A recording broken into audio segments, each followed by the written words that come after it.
Түркістандамыз. Қожа Ахмет Яссауи кесенесіндеміз. Айналасында саябақ, осындай жазулар бар. Мысалы, Этноауыл, Ескі Қалашық, Есімхан алаңы, Хулует деген нәрсе бар. Осындай көрініс осы жерде.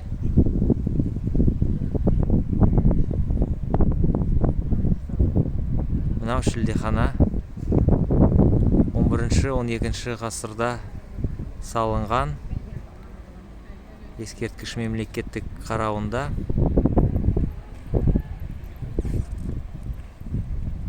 Көптеген туристер жүр мұнда.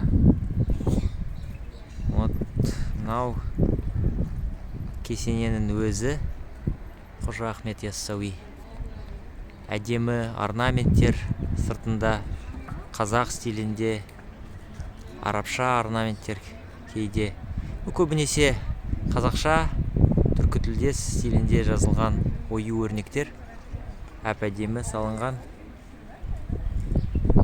Қасында сондай не бар? Қабырға, қорған сияқты салынған. Міне, жан-жағында гүл, ағаш отырғызылған. Шөп әдемі кесілген. Көрші елдің туристері де келіп жатыр. Өзбекстан, Қырғызстан бауырларымыз. Ресейден де қонақтар жүр осында. Құстар көп. Скворец естіледі.